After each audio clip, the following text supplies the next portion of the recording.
Na ISU, eles criaram um apocalipse para os ocupantes. A Rússia está perdendo a Crimeia e o Donbas. Trump abalou o mundo. Erdogan decide o destino da guerra na Ucrânia. Os homenzinhos verdes de Putin já estão à porta da OTAN.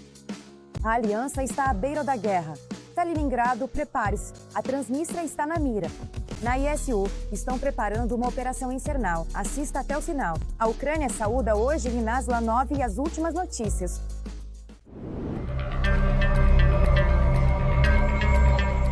A Crimeia está sendo dilacerada por explosões, drones passaram como sombras da morte e a península imediatamente se incendiou. Os ocupantes estão fugindo desse inferno para todos os lados.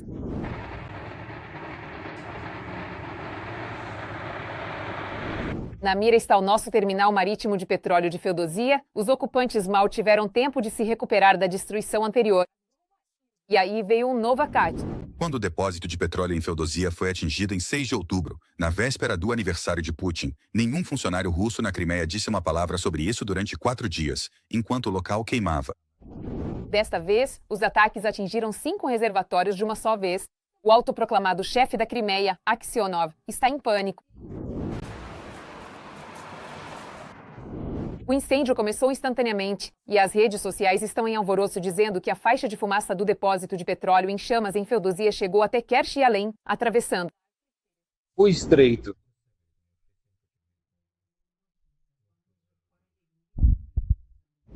Parece que o blackout finalmente chegou à Crimeia. A subestação K, em Feodosia, não aguentou o caloroso encontro com os nossos. A ponte de energia entre a Federação Russa e a Península, ao que tudo indica, está fazendo sua última viagem. A subestação é um ponto-chave no fornecimento de energia da Crimeia, processando a maior parte da capacidade da ponte de energia, além de garantir a distribuição de eletricidade entre as partes norte e leste da península. A noite também foi agitada em Simferopol, onde uma subestação de extrema importância para os ocupantes foi atingida.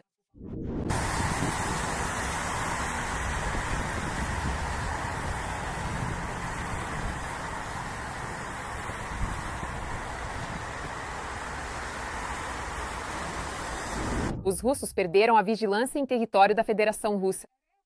Na região de Rostov, a festa está rolando solta. Perto das 4 da manhã, uma série de explosões nas periferias oeste da cidade. As consequências ainda estão sendo apuradas. O governo oficial de Rostov permanece em silêncio. Parece que Donetsk, temporariamente ocupado, também entrou na dança. A tranquilidade só aparece nos sonhos dos ocupantes. Uma série de explosões e um incêndio na estrada de contorno. Nossos drones prepararam para o inimigo um desafio com gosto de pólvora. Mesmos locais importantes e relevantes.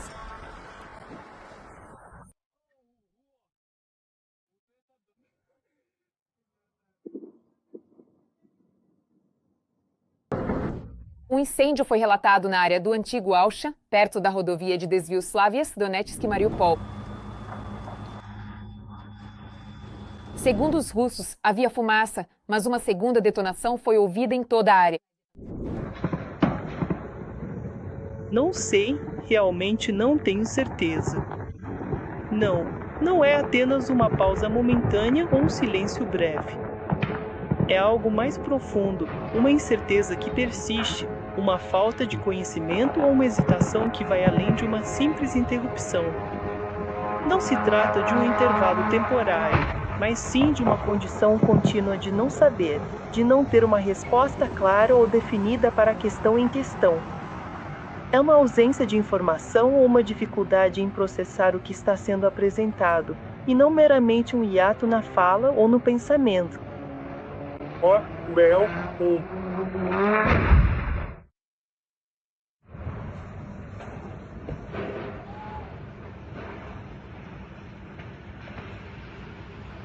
Neste momento, os ataques ucranianos estão destruindo o coração da Rússia. O golpe inesperado de nossas forças abalou o Kremlin. Pânico e caos entre os ocupantes. A balística ucraniana está agindo diretamente no território inimigo. Golpes precisos e devastadores vêm em enxame, destruindo posições. Os flamingos estão prontos para cortar a Crimeia. Os Netunos estão carregados na potência máxima. Putin não esperava uma derrota tão estrondosa. Uma nuvem negra de catástrofe paira sobre as forças inimigas. As forças de defesa não recuam. A próxima surpresa explosiva já está a caminho.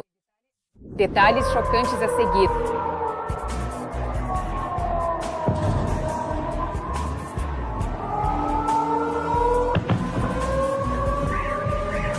As consequências da guerra iniciada pela Rússia começam a retornar ao seu território com drones ucranianos e mísseis de longo alcance. Os estados maiores não negam que, depois de Belgorod, até os moscovitas poderão sentir na pele o que é um apagão. O semáforo não está funcionando. Sem luz na Audionogo. À direita, ali, os prédios 10, 12, 14. Escuridão. À esquerda da Audionogo. Escuridão. Lipdjutionol Riestini, Perekliostok. Enquanto isso, mais duas regiões russas, as regiões de Tyumen e Sverdlovsk, impuseram restrições à venda de gasolina, não mais que 30 litros por pessoa. Antes disso, a novidade no mercado já havia afetado o Krai de Chabarovsk, a região de Chelyabinsk e a Crimeia ocupada. Todas essas filas e postos de gasolina vazios são por causa dos ataques diários às refinarias de petróleo. O comandante-chefe SYRSKY declarou que, em setembro, pelo programa Deepstreak, foram relatados 70 cestos no território. Estamos destruindo, no país agressor, a produção de combustíveis e lubrificantes, explosivos, assim como outros componentes do complexo militar industrial russo. Entre outras coisas, a produção de petróleo na Rússia diminuiu em 21%. A intensificação e ampliação das chamadas sanções de longo alcance da Ucrânia no território da Rússia tornou-se um dos principais temas da reunião do presidente com o bloco de segurança. O armamento de longo alcance ucraniano está se tornando significativamente mais avançado. Estamos trabalhando constantemente para isso. E já proporcionamos diversas oportunidades para a produção, os recursos financeiros necessários, todo o apoio necessário. É preciso também ampliar de forma perceptível o uso dessas armas. Temos planos claros em relação a isso para os próximos meses. Tudo deve ser realizado. A precisão ucraniana já é visível, mas precisa ser ainda maior. É absolutamente justo que a Ucrânia realize ataques de retaliação, ataques pontuais, ao contrário da Rússia. Sabemos o que queremos alcançar, e claro, é a paz. Atualmente, os portadores das sanções em território russo são os mísseis Flamingo e Neptune. No final do verão, a empresa Firepoin anunciou o início da produção dos primeiros. Na mesma época, surgiu na internet um vídeo do lançamento do Flamingo. E alguns analistas sugeriram, de fato, que eles voaram em direção ao território da Crimeia ocupada. O jornal Welt afirmou que foram esses mísseis que destruíram a base do FSB na península. 3 mísseis deixaram crateras de 15 metros de diâmetro.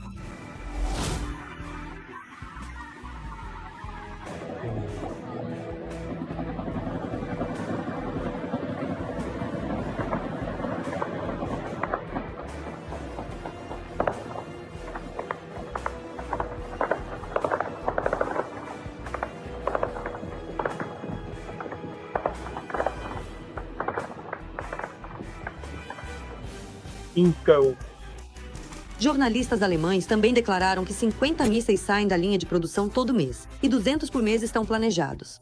E agora os russos mostraram supostamente destroços de um míssil Flamingo abatido. Segundo eles, ele foi atingido em território russo por um sistema Buk a uma altitude de 100 metros e a uma velocidade de 600 km por hora. Pelo número de série, os ocupantes supõem que este é o 106º projétil, produzido em setembro. Não há confirmações confiáveis de que o Flamingo destruiu a base dos agentes do FSB. Analistas militares acreditam que, por trás desses ataques bem-sucedidos, e não só deste, pode ter estado o próprio Neptune.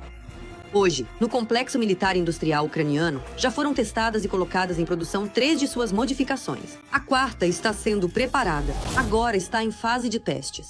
Isso é o Neptune de longo alcance, que chega a 1000 quilômetros. Ele está passando por testes agora. Ele já teve, digamos assim, resultados positivos. E, em paralelo, ele continuará passando pelo processo de ser colocado em produção em série. Eu penso que sim, a série Neptune torna o país mais capaz, revela o nosso potencial de combate, porque nem todos os países do mundo têm mísseis de cruzeiro, e especialmente mísseis de cruzeiro que no futuro serão tanto baseados no mar como em terra, e, digamos, para diferentes. Baixa. Por razões óbvias, os fabricantes de armas ucranianos não são particularmente transparentes sobre os ataques contra o agressor. Mas o presidente Zelensky admitiu à imprensa que as forças de defesa até os combinam. E isso, reconhecem os analistas, é uma prática bem-sucedida que os ucranianos podem adotar de seus inimigos. Esse míssil, muito provavelmente, pode ser produzido em maior escala, mas devido a outros fatores, é mais barato em comparação com o de alta tecnologia, que é o míssil Neptune. E aqui existem várias combinações possíveis. Por exemplo, o míssil Neptune, por ser menos detectável e mais preciso, pode ser usado para limpar o corredor e até mesmo o contrário. Por exemplo, uma série de mísseis Flamingo, que serão muito visíveis, mas muito baratos, serão usados como mísseis que desviam a atenção das forças de defesa aérea do inimigo, enquanto o míssil Neptune, menos visível, mais preciso, passará e realizará um ataque direcionado. O complexo militar industrial ucraniano já não é mais o mesmo do início da agressão russa em grande escala. A liderança político-militar do país finalmente entendeu que apenas os fabricantes de armas locais podem garantir o fornecimento estável de armamentos para a linha de frente. Claro, desde que haja o devido financiamento. Mas a cada dia, à medida que o céu da União Europeia é cada vez mais ameaçado por drones desconhecidos, europeus e escandinavos demonstram um interesse crescente não só pela experiência, mas também pela cooperação com a Ucrânia na produção de armas adequadas à realidade da guerra moderna. Parece que as armas ucranianas estão agora mirando diretamente nos alvos mais importantes de Putin. Um enxame de drones está voando em direção à frota do Mar Negro, e eles têm a missão de apagá-la da face do mar. Os nossos chegaram com tudo, e o Kremlin está transferindo forças urgentemente para o modo de alerta. O mega-armamento, que ganhou força a milhares de quilômetros de distância, já está mirando na costa russa. Barcos não tripulados entram em combate, e o Mar Negro é sacudido por explosões. A armadilha se fechou, o inimigo está à beira do abismo. Isso precisa ser visto com os próprios olhos. Os dias da frota russa do Mar Negro estão contados. Falta cada vez menos tempo para a derrota total dos ocupantes. Nesta semana, a Ucrânia comemora 3 anos desde o primeiro ataque à ponte da Crimeia. No dia 8 de outubro de 2022, uma explosão poderosa sacudiu a travessia, danificando seriamente a pista de automóveis e o ramal ferroviário.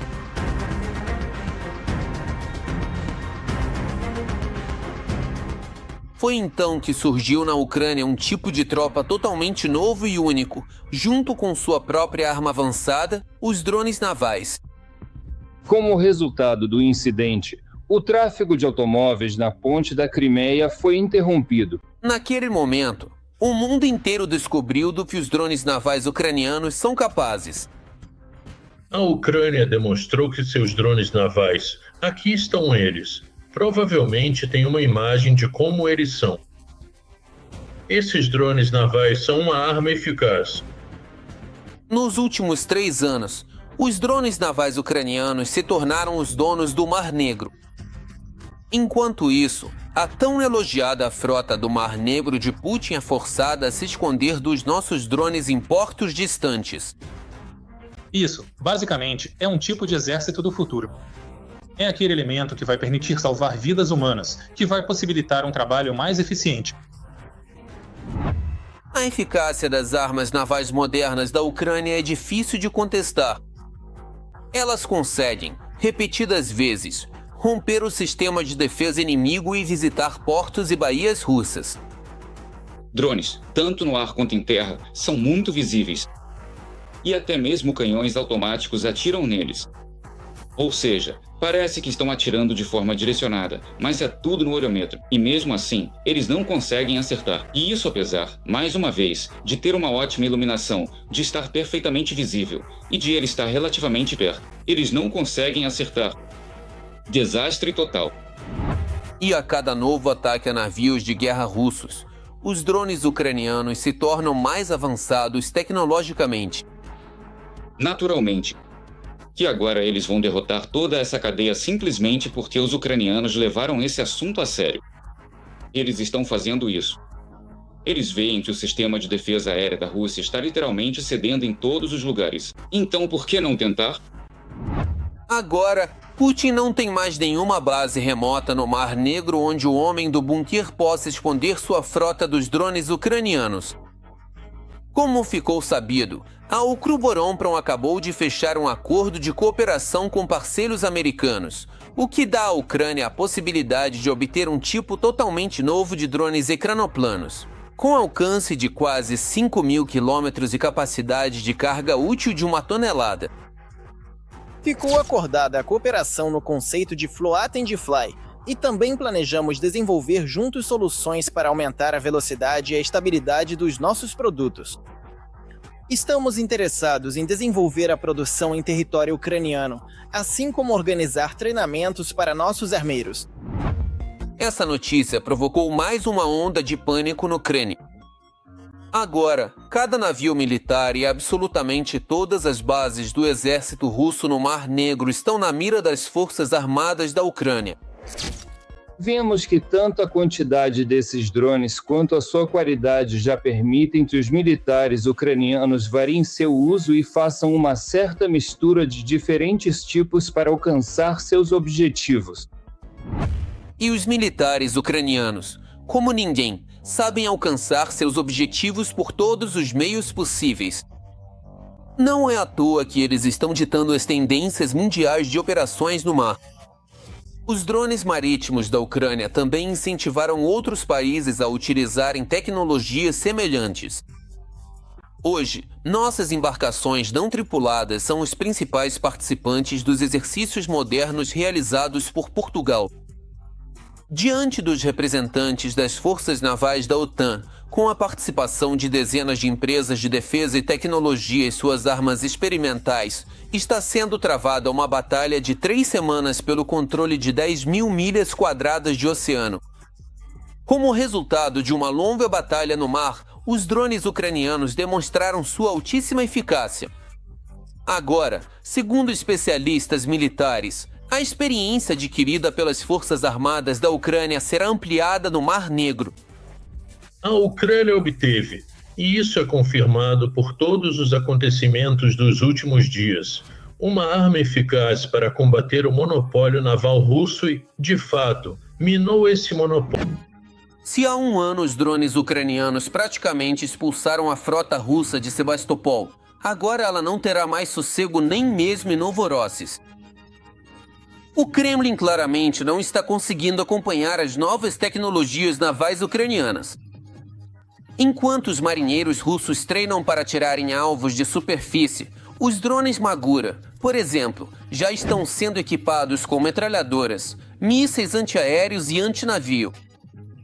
Alguns deles já estão até desempenhando o papel de porta-aviões em miniatura, servindo como plataforma de lançamento para outros drones. Drones desse tipo podem ser de vários modelos e, além disso, podem ser usados de forma regional, de modo a garantir ataques eficazes contra a frota inimiga. Ao invadir a Ucrânia em 2014, Putin provocou uma verdadeira revolução na guerra naval. Nos últimos 3 anos, a Ucrânia reescreveu completamente o curso dessas batalhas, e sua contribuição para o desenvolvimento das forças navais já é comparada por especialistas ocidentais a avanços tecnológicos de sua época, como a construção de submarinos ou até mesmo a substituição das velas dos navios pelo vapor. As forças armadas da Ucrânia partiram imediatamente para o contra-ataque. Militares ucranianos hastearam a bandeira da Ucrânia na localidade de Mali Shecherbaki, na direção de Zaporizhia. Essa informação foi divulgada pelo 24º Batalhão de Assalto Independente Aidar. Os militares destacaram que esse sucesso é resultado da interação precisa, determinação e do trabalho coordenado das unidades. E cada passo é mais uma página da nossa luta que continua todos os dias, apesar do cansaço, dos riscos e das perdas. Xamã, pegue e vá direto ao ponto. Direto ao ponto. Beleza. Todos. A informação foi confirmada pelo comandante das tropas de assalto das Forças Armadas Ucranianas, Coronel Valentin Manko, que publicou imagens da limpeza. Segundo ele, os militares realizaram uma bem-sucedida operação especial de contraofensiva, libertando Mali Shecherbaki, o território adjacente a Shecherbaki, parcialmente Stepnoy. Direção de Zaporizhia. São as boas notícias que eu prometi. Graças aos soldados de assalto, que realizaram uma bem-sucedida operação especial de contraofensiva, libertando Mali Shecherbaki, os territórios adjacentes e parcialmente Stepnoy. Avançamos quase 3,5 km para frente, mais de 5 km ao longo da linha de frente. A operação continua. As Forças Armadas Ucranianas avançaram em Zaporizhia. Avanço de 3,5 km. A bandeira ucraniana foi hasteada. Muitos ocupantes foram feitos prisioneiros. Veja todos os detalhes da linha de frente na reportagem. A Rússia intensificou os ataques em quase todas as direções. Colunas mecanizadas voltaram a ser usadas e novamente o equipamento inimigo foi destruído. Como os dados dos partisans ajudaram a repelir o ataque massivo perto de Volchas. Montes de equipamentos inimigos destruídos perto de Dobropoli e a situação crítica com a mobilização russa. Veja agora mesmo como está a vida na linha de frente hoje. O exército russo ataca em toda a linha de frente, mas quase não avança em lugar nenhum. É o que informa o Instituto para o Estudo da Guerra. O próximo avanço foi planejado pelo Estado-Maior russo, em particular, na região de Kharkiv. Perto de Volchans, o inimigo reuniu forças suficientes para uma ofensiva, mas perdeu antes mesmo de começar o ataque. Os partisans do ATES informam que seus agentes do 82º Regimento Motorizado conseguiram repassar as coordenadas exatas das posições da artilharia russa, de veículos blindados e dos locais onde os ocupantes estavam, o que permitiu que as forças de defesa da Ucrânia se preparassem com antecedência para possíveis ações ofensivas e atacassem o inimigo em resposta. Como resultado do trabalho eficaz dos militares ucranianos, o plano dos russos fracassou antes mesmo de começar. Aproveitando justamente as condições climáticas, ou seja, o tempo não muito confortável, a ausência, por exemplo, daquela mesma intensidade de operação dos nossos drones, porque os passarinhos simplesmente ou não vão enxergar ou não vão conseguir decolar. O inimigo vai tentar realizar ações de assalto mais ativas, inclusive utilizando componentes mecanizadas, o que já estamos observando hoje em algumas direções da linha de frente. Ao mesmo tempo, a situação continua tensa na região da cidade de Kupiansk. Lá também, nossos militares observam o acúmulo de forças inimigas, que repetidamente tentam aumentar sua presença no assentamento. No entanto, apesar das tentativas constantes de realizar um novo assalto, a Rússia não obteve avanços nessa direção. Infelizmente, o inimigo conseguiu chegar aos arredores da cidade. Vocês sabem que os combates continuam na parte noroeste e norte da cidade. O inimigo tenta infiltrar grupos de sabotagem e reconhecimento também na parte central de Kupiansk. A situação é muito complicada.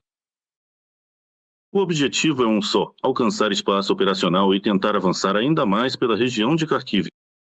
A tentativa de tomar a cidade, a tentativa de tomar Kupiansk, que é um ponto estratégico, também tem a ver com logística. Ou seja, é uma tentativa de cortar nossa logística, criar condições desfavoráveis para esses agrupamentos de tropas. O auge do ímpeto ofensivo russo está se esgotando em toda a linha de frente, declarou Ivan Timosha, chefe do Conselho de Reservistas das Forças Terrestres da Ucrânia. Isso não significa que ele vai desaparecer instantaneamente, mas eles não conseguem aumentar o potencial ofensivo neste momento. Mesmo se falarmos sobre a vila libertada na região de Dnipropetrovsk, onde capturaram o inimigo, vale a pena mencionar também a direção de Dobropolsk. Lá, a saliência que o inimigo criou em seu tempo agora está dividida em cerco operacional ou até mesmo em cerco total de grupos inimigos, e a limpeza dos territórios continua. Os generais russos conquistam cidades e vilarejos ucranianos apenas no papel. As forças armadas da Ucrânia continuam controlando posições-chave e nós logísticos. Além disso, as forças de defesa da Ucrânia avançam rapidamente.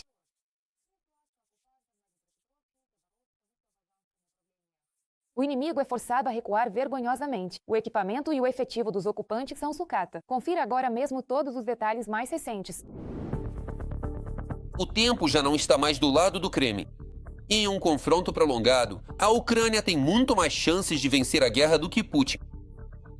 Foi a essa conclusão que chegaram jornalistas ocidentais após visitarem as posições das Forças Armadas da Ucrânia. A estratégia da Ucrânia na guerra de desgaste está mostrando resultados inesperados. Os veículos blindados de combate, bem, não é que estejam totalmente obsoletos, mas quase não têm chances. Para qualquer sucesso, especialmente se estão tentando reunir forças, quase não há chances de romper.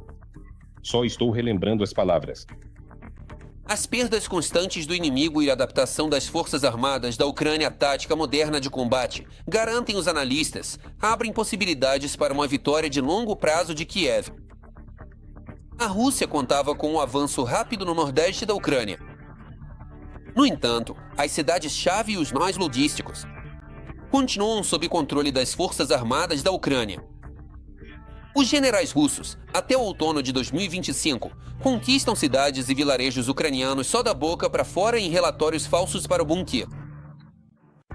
Bom, é claro que cumprir essas tarefas o exército russo, muito provavelmente, não vai conseguir.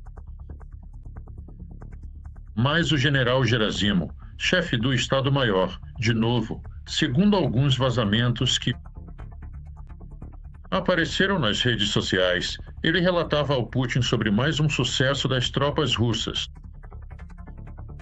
Em particular, ele afirmou que o agrupamento das Forças Armadas da Ucrânia na região do reservatório Klebanbik foi destruído, o que não é verdade. E, além disso, declarou que as tropas russas estão fazendo uma varredura nos bairros do sul da cidade de Kupiansk, o que também não é verdade.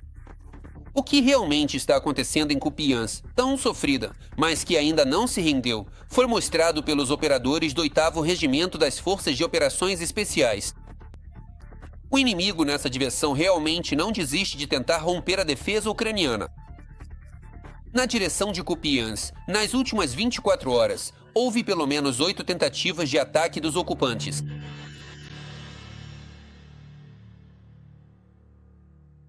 No entanto, as Forças Armadas da Ucrânia conseguiram frustrar os planos de avanço do inimigo. As forças de defesa repeliram ações de assalto nas regiões de Petropavlivka, Novoplatonica, Pichanov e Sepna-Novozeliva. Com o uso de drones FPV de ataque, os ocupantes foram forçados a se refugiar no prédio mais próximo, após o que os operadores realizaram a limpeza de várias construções onde o inimigo estava entrincheirado. Os ocupantes também não estão tendo vida fácil hoje na direção de Zaporizhia. Lá, os partisans do movimento ATES ajudaram a destruir um posto de comando móvel do inimigo. Cidadãos engajados forneceram as coordenadas exatas do veículo de comunicação dos ocupantes, que era usado como posto de comando móvel para controlar as unidades inimigas. A destruição desse centro de comunicações causou caos no sistema de comando dos ocupantes. A coordenação entre as unidades e a transmissão de ordens foram interrompidas, o que afetou seriamente a capacidade de combate do inimigo nesse setor da linha de frente. E estas já são imagens de um depósito de combustíveis e lubrificantes dos ocupantes pegando fogo na direção norte de Slobozansky. Nossos guardas de fronteira conseguiram, nos últimos dias, destruir esconderijos e meios de comunicação do inimigo. Além disso, o inimigo na direção norte de Slobozansky também sofreu perdas em pessoal. No geral, nesta direção e na de Kursk, os defensores ucranianos repeliram 7 ataques dos russos. O inimigo realizou vários ataques aéreos contra nossas posições, lançando ao todo 9 bombas guiadas e efetuando 198 bombardeios de artilharia. A situação continua difícil na direção de Lima. Lá, o inimigo atacou 12 vezes, tentando avançar nas proximidades dos povoados de Sedniaya, Novozeloka e Derilova. No entanto, a Unidade Especial de Inteligência Militar da Ucrânia consegue destruir com precisão e eficácia os inimigos, seus equipamentos e drones. Devido às pesadas perdas nessa e em outras frentes, as tropas russas são forçadas a reduzir o ritmo ofensivo, explicam analistas militares. Como resultado de setembro, a atividade dos russos na linha de frente diminuiu um pouco. O número de ataques realizados por eles cai proporcionalmente ao número de baixas entre o pessoal. A estatística oficial ucraniana também não incentiva muitos ocupantes a continuarem com os chamados ataques suicidas. Assim, setembro de 2025 foi bastante emblemático. No momento da eficácia das unidades da Guarda Nacional, graças ao trabalho coordenado dos guardas, o inimigo perdeu, só no último mês, pelo menos 677 veículos, 418 sistemas de artilharia, quase 200 radares, 17 sistemas de lançamento múltiplo de foguetes, 29 tanques e quase 7 dezenas de depósitos de munição. Enquanto isso, o exército russo continua atacando exclusivamente a população civil e residências. E vale ressaltar que não só na Ucrânia. Na véspera, o tão elogiado sistema de defesa antiaérea da Rússia atingiu com um míssil um prédio residencial na região de Belgorod. No vídeo, é possível ver que os andares superiores do prédio foram atingidos. Como consequência, segundo a mídia russa, as janelas de 15 apartamentos foram destruídas. 2 dezenas de carros estacionados foram destruídos. Oficialmente não há vítimas. No entanto, a julgar pelas imagens publicadas na internet, os danos ao prédio podem ser muito mais graves.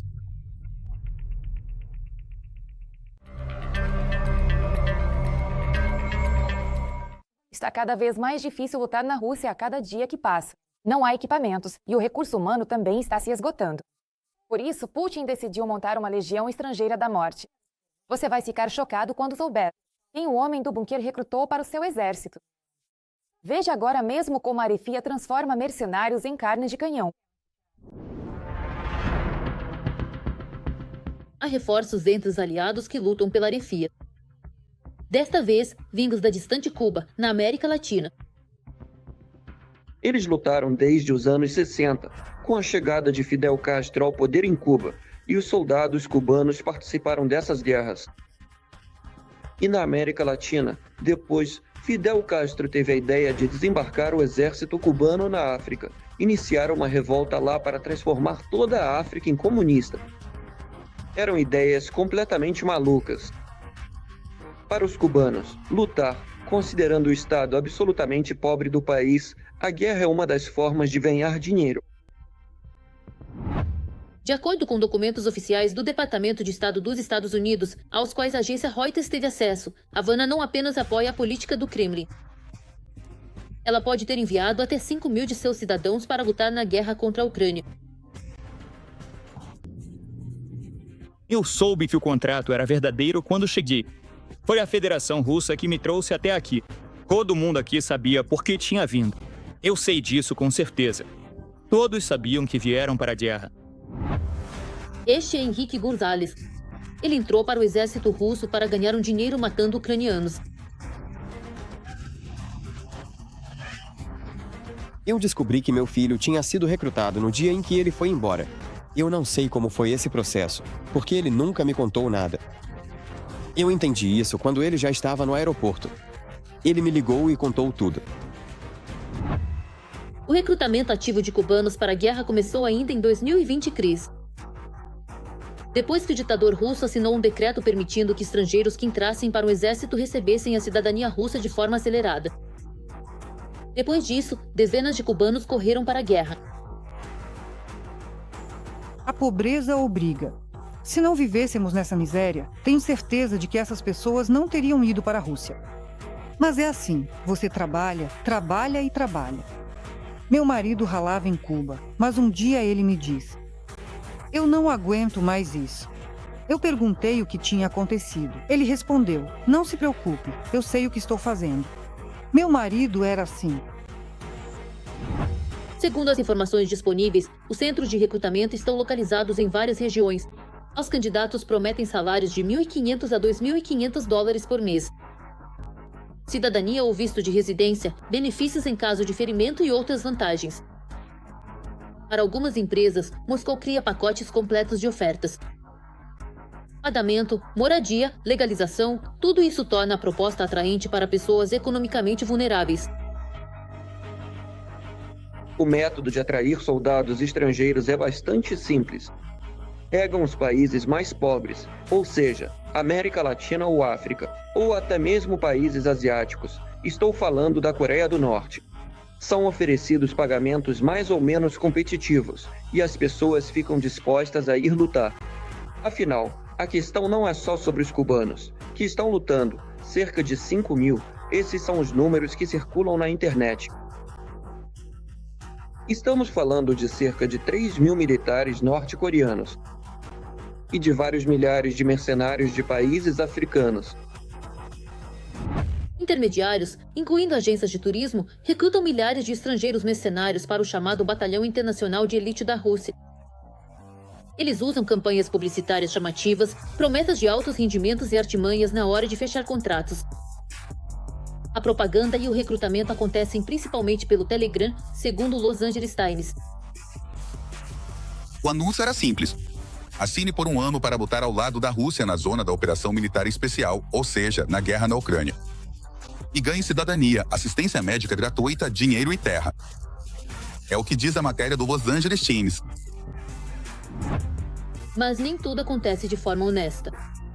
Os contratos dos estrangeiros muitas vezes são feitos de modo que eles não consigam entendê-los completamente. Eles fornecem um tradutor, mas não há Wi-Fi. Depois de chegarem à linha de frente, os pedidos para rescindir o contrato exigem um pagamento de até $6.000. Outro método dos recrutadores são os vistos de estudante e de turista. Muitos estrangeiros inicialmente chegam à Rússia com esses vistos e depois assinam um contrato com o Ministério da Defesa russo. Eles são recebidos por corretores e oficiais russos diretamente nos aeroportos. Para motivar novos mercenários, os recrutadores publicam mensagens sobre supostas vitórias do exército russo, ocultando as derrotas. Apesar de todos os riscos, o interesse dos estrangeiros não desaparece. Enquanto isso, os Estados Unidos intensificam os esforços diplomáticos para neutralizar o fator cubano na guerra da Rússia contra a Ucrânia. A administração de Donald Trump mobiliza diplomatas americanos para lutar contra a resolução da ONU que pede o fim do embargo comercial de longa data a Cuba. Os documentos do Departamento de Estado destacam que Cuba utiliza iniciativas internacionais, como a Resolução Anual da ONU, para se apresentar como vítima de sanções, embora na realidade seus cidadãos estejam envolvidos em combates ao lado do agressor. O regime cubano não conseguiu proteger seus cidadãos de serem usados como peões na guerra entre Rússia e Ucrânia, declarou um representante do Departamento de Estado. Cada alma recrutada não é apenas um número nas estatísticas. Para o Kremlin, isso é uma chance de sair na frente. Moscou está ampliando sistematicamente o grupo de estrangeiros dispostos a lutar por seus interesses. Para um país terrorista, essas pessoas são apenas mão de obra barata e carne de canhão. Para os mercenários, dá uma chance de ganhar dinheiro fácil. Erdogan vai encerrar a guerra na Ucrânia. Trump fez uma declaração sensacional. O presidente dos Estados Unidos, Donald Trump, chamou o presidente da Turquia, Erdogan, de um dos líderes que podem ajudar na resolução da guerra iniciada pela Rússia contra a Ucrânia. Erdogan pode, respondeu o presidente dos Estados Unidos à pergunta dos jornalistas sobre se outros líderes mundiais, em particular o presidente turco, podem ajudar na resolução pacífica da guerra entre a Rússia e a Ucrânia. Trump destacou que Recep Erdogan é respeitado até mesmo no Kremlin. Putin o respeita. E ele é meu amigo. O presidente dos Estados Unidos acrescentou que só se dá bem com líderes fortes e não com fracos, e está convencido de que Erdogan também tem uma boa relação com ele. Sabe, quando a OTAN tem problemas com Erdogan, o que acontece com bastante frequência, eles me ligam para falar com ele. E eu nunca falhei em resolver essas questões imediatamente. Aliás, Erdogan sempre mostrou quem manda, até mesmo nas conversas com Putin. Uma ligação urgente para o bunker acabou se tornando um verdadeiro ultimato.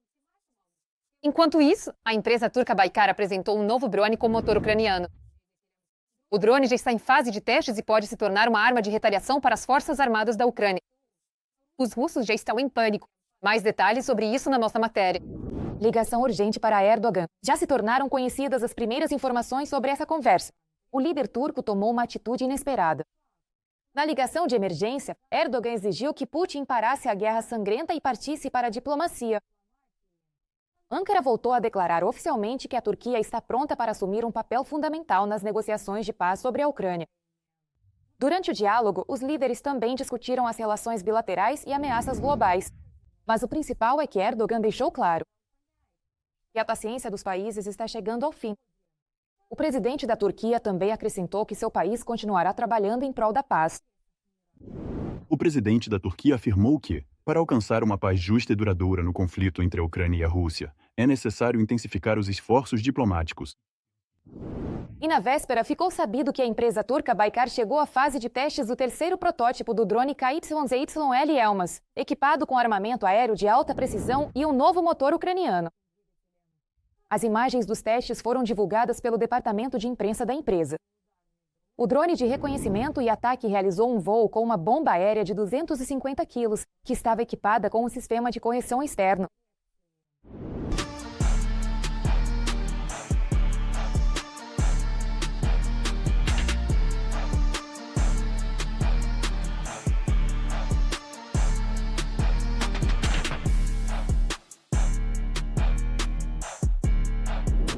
Segundo a empresa, com o novo motor mais potente, o KYZYL vai se aproximar da velocidade do som e, graças às melhorias aerodinâmicas, será capaz de realizar manobras mais complexas em velocidades maiores.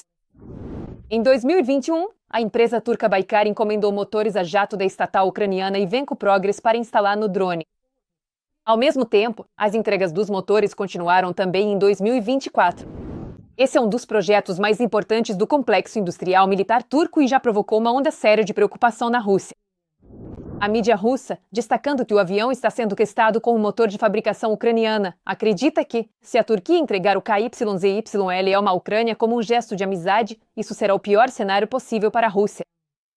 A imprensa russa destaca que os drones turcos com motores ucranianos ressaltam a cooperação militar entre a Turquia e a Ucrânia. Ao mesmo tempo, a mídia ucraniana observa que os motores de fabricação ucraniana dão potência extra ao avião, fortalecendo a amizade entre os dois países. Também foi mencionada a decisão da empresa Baykar de construir uma fábrica na Ucrânia, onde, em particular, podem ser produzidos o Kzelma e outros drones para o exército ucraniano. Nesse contexto, ficou sabido, os Bayraktar voltaram para a linha de frente. Segundo relatos, os drones Bayraktar, após uma longa pausa, voltaram a ser usados em operações de ataque contra as tropas russas.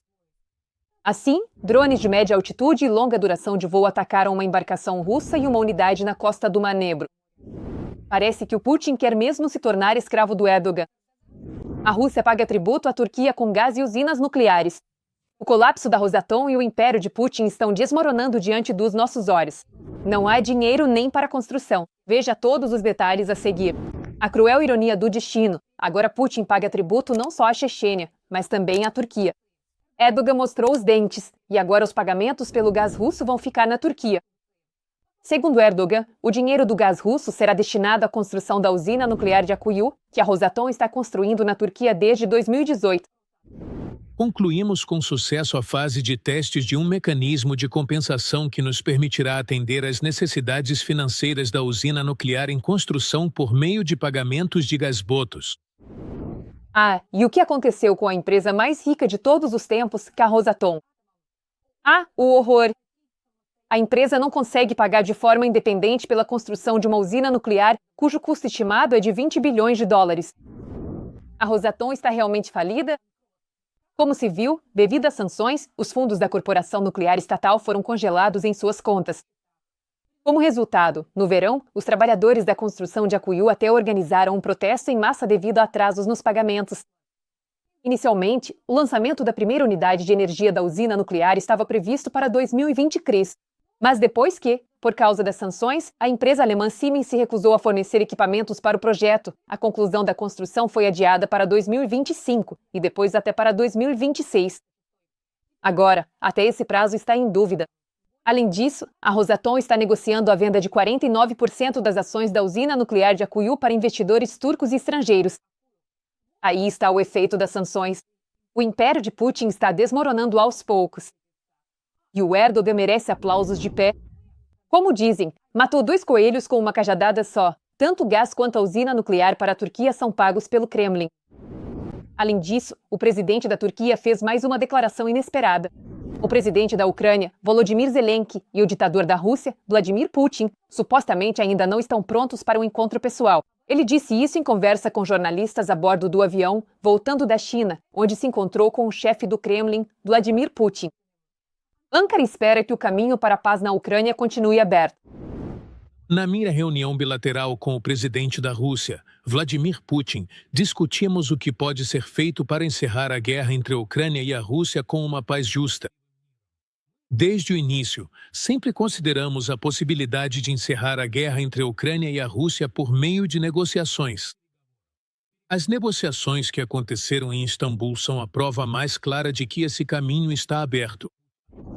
Mas, apesar de todas as declarações enfáticas sobre negociações de paz, tanto a UE quanto a OTAN estão se preparando para um confronto militar com a Rússia. No dia 13 de outubro de 2025, começaram os exercícios anuais de dissuasão nuclear Steadfast-NO. O país anfitrião dos exercícios deste ano são os Países Baixos. A base aérea de Volkel tornou-se o principal local para a realização das manobras. Também foram utilizadas bases aéreas na Bélgica e no Reino Unido. Cerca de 70 aviões de 14 países da OTAN participam dos exercícios.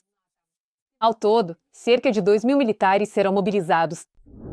Isso nos ajuda a garantir que nossas forças de dissuasão nuclear permaneçam o mais confiáveis, seguras e eficazes possível. Enquanto a OTAN realiza exercícios, os homenzinhos verdes de Putin já estão nas fronteiras com a aliança. A fase 0 foi iniciada. Será que Putin tomou a decisão? A guerra está a um passo da Europa. A Estônia fechou a fronteira. Mais detalhes sobre as provocações da Rússia nas fronteiras dos países bálticos, a fase 0 e o risco de guerra entre Rússia e OTAN você confere a seguir na matéria. Os homenzinhos verdes de Putin já estão à porta da Estônia. Parece que o bunkerista está preparando na Europa uma operação Crimeia 2.0. A mídia ocidental está publicando imagens nas quais é possível ver homens armados na estrada. Pela farda, está claro, esses definitivamente não são guardas de fronteira russos. Devido à ativação repentina de tropas russas não identificadas nas áreas dos postos de controle entre a Rússia e a Estônia, o Departamento de Polícia fechou emergencialmente as fronteiras orientais do país. Decidimos fechar a estrada para evitar possíveis provocações e incidentes. Nosso principal objetivo é a segurança da população estoniana. Hunter P2, chefe operacional da Prefeitura do Sul, a segurança da própria população é a principal prioridade de todos os países bálticos. Assim, a Letônia está expulsando do país, já hoje, pelo menos 841 cidadãos russos. Estamos falando de russos que não conseguiram comprovar nem mesmo o conhecimento básico da língua letã. O país da União Europeia não quer mais ver em seu território a quinta coluna do Kremlin. A permanência desses russos na Letônia será considerada ilegal e o acesso deles a serviços sociais será bloqueado. Se os russos permanecerem, estarão sujeitos à deportação. Magdala Puk, representante do Departamento de Cidadania e Imigração da Letônia. Devido à possível ameaça de ataque da Rússia à OTAN, a aliança está se preparando para evacuar 1.200.000 pessoas. Segundo as autoridades da Lituânia, Letônia e Estônia, esse é exatamente o número de cidadãos que precisariam fugir da guerra em caso de agressão por parte do Kremlin.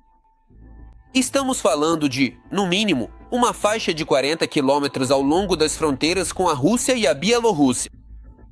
Para a Lituânia, isso significaria uma evacuação total. Lá, até a capital entraria na zona potencialmente de linha de frente.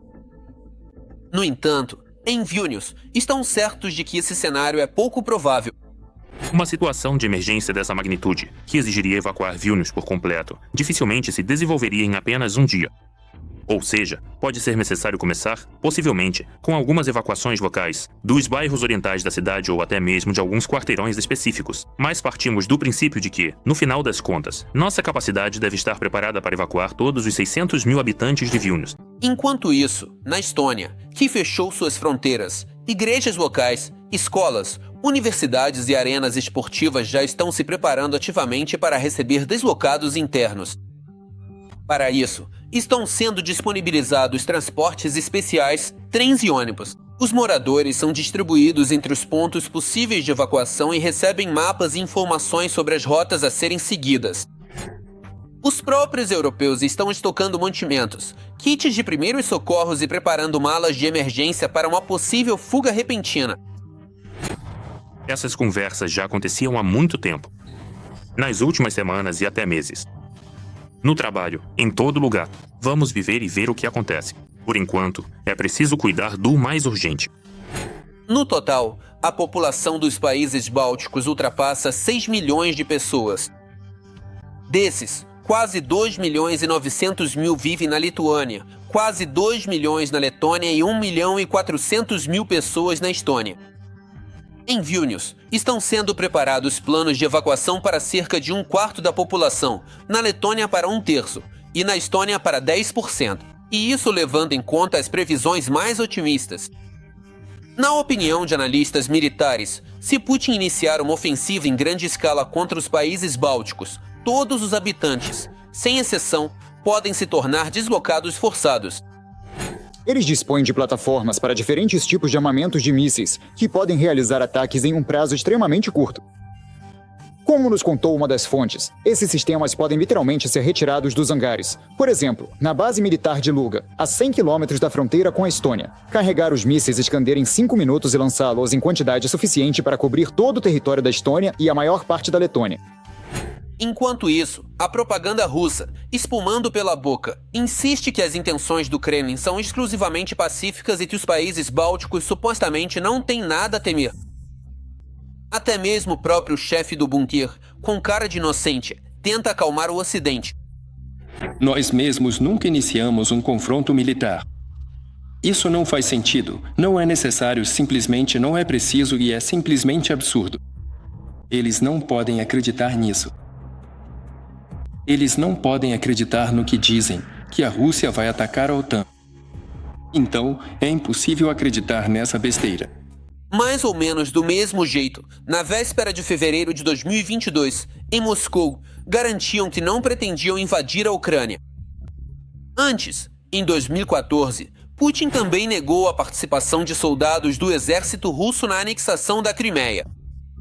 Por isso, não é de se estranhar que, ao avistarem os homenzinhos verdes, os países bálticos começaram a se preparar para o pior. A natureza da guerra híbrida é tal que você pode nem perceber e já é uma guerra, um ataque isolado ou apenas um acidente. Os mesmos cabos de comunicação danificados no Mar Báltico ou o avião que recentemente caiu na Lituânia. Ataque ou acidente. Sem falar nos constantes problemas com o sinal de GPS na região do chamado corredor de Suwałki. E quem também joga lenha na fogueira da situação na fronteira da OTAN é o fiel amigo de Putin, Alexander Lukashenko. O último se prestou a mais uma provocação suja. De repente colocou as tropas da Bielorrússia em alerta. O Ministério da Defesa do país prontamente relatou que as unidades já estão se deslocando para determinadas áreas para cumprir as tarefas designadas pelo chefe. As unidades das Forças Armadas envolvidas na verificação da prontidão de combate estão se deslocando para as áreas designadas. No entanto, segundo os analistas, tudo isso é mais encenação do que preparação para uma invasão real. A Bielorrússia vai continuar constantemente aumentando a tensão e ameaçando com checagens de prontidão de combate. Quanto ao exército russo, este está tão atolado na guerra na Ucrânia que o Kremlin simplesmente não tem forças para abrir uma segunda frente. Mesmo assim, tudo pode mudar rapidamente. Leva bastante tempo para recrutar novos soldados. Mas, no geral, isso é questão de 2 ou 3 semanas, provavelmente. É mais ou menos isso. Porque na linha de frente na Ucrânia já estão unidades bastante capacitadas. Ou seja, tudo o que precisa é basicamente transferi-las. Para isso não vai precisar de muito tempo. E também armar, reorganizar de alguma forma. Entre os especialistas, há uma opinião de que a Rússia já está se preparando para uma guerra com a OTAN e pode atacar antes do que as inteligências esperam. Por exemplo, o Instituto Americano para o Estudo da Guerra afirma que Moscou entrou na chamada fase 0 de preparação para um confronto com a aliança. A Rússia está criando reservas e desenvolvendo novas táticas de guerra sem o uso massivo de blindados, e é capaz de iniciar uma nova agressão sem esperar a total recuperação do exército após a guerra com a Ucrânia. Se Putin vai recuar ou realmente atacar os países bálticos, nós vamos descobrir em breve. Kaliningrado será destruída. O ex-comandante das forças dos Estados Unidos na Europa, Ben Hodges, fez uma declaração chocante. Ele destacou que um ataque a um país da OTAN teria consequências fatais para os russos. Segundo ele, se a Rússia atacasse a Polônia em 2025 da mesma forma que atacou a Ucrânia, as forças da OTAN a destruiriam, e Kaliningrado seria eliminada nas primeiras horas. Nas primeiras horas, Kaliningrado deixaria de existir. Todos os alvos russos seriam destruídos. Qualquer instalação militar em Sebastopol também. Ele também destacou: se os países da OTAN, desde o início da invasão em grande escala, tivessem demonstrado determinação e declarado imediatamente que forneceriam à Ucrânia tudo o que fosse necessário para restaurar sua integridade territorial, e se isso tivesse se tornado seu objetivo claro e inequívoco, o desenrolar dos acontecimentos teria seguido um outro caminho, e a situação da Ucrânia hoje seria diferente. Em vez disso, passamos anos pensando coisas do tipo: e se a Rússia usar armas nucleares? Ou talvez seja melhor começar negociações ou discutir as condições para a retirada da Rússia dos territórios ocupados. Enquanto isso, de repente, a Ucrânia pode atacar alvos militares na Transnistria e em Kaliningrado. Uma previsão chocante de um defensor ucraniano. Você precisa ouvir isso.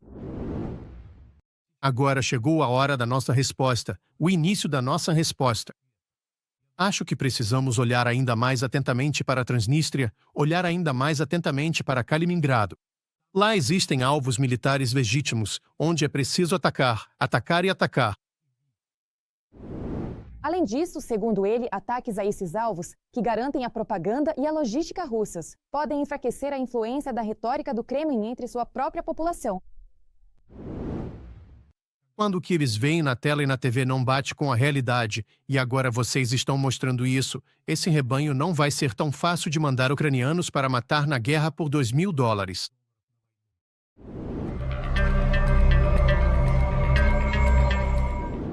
Parece que a tensão está realmente aumentando. Um avião espião secreto dos Estados Unidos foi avistado perto de Kaliningrado, na Rússia. Dados de rastreamento de voos mostraram que o RC-135, o Combat 100, decolou da Inglaterra na manhã de terça-feira, sobrevoou os países bálticos e fez um círculo ao redor de Kaliningrado, o enclave russo entre a Polônia e a Lituânia, antes de retornar ao Reino Unido. Sabe-se que esses aviões são facilmente reconhecíveis. Suas tripulações geralmente são compostas por 2 pilotos, um navegador, 2 engenheiros de sistemas de bordo, pelo menos 10 oficiais de guerra eletrônica, conhecidos como corvos e técnicos adicionais.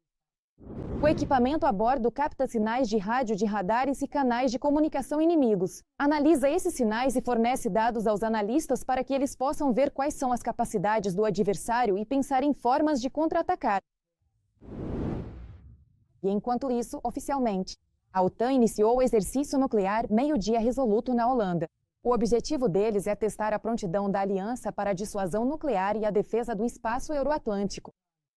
O secretário-geral da OTAN, Mark Rutte, destacou que aviões dos países da aliança participam das manobras, incluindo os modernos F-35. Estamos realizando esses exercícios para garantir que nosso fator de dissuasão nuclear continue sendo confiável e eficaz. Isso também é um sinal para qualquer potencial adversário de que a OTAN está pronta para defender todos os membros da aliança. Pânico na Europa. A Rússia se prepara para a guerra com a OTAN. Moscou está instalando bases perto da Finlândia, transferindo tropas e lançando drones diretamente sobre a União Europeia. Analistas soam um alarme. Este é o primeiro estágio de uma grande guerra. Detalhes sensacionais a seguir. De fake news a provocações.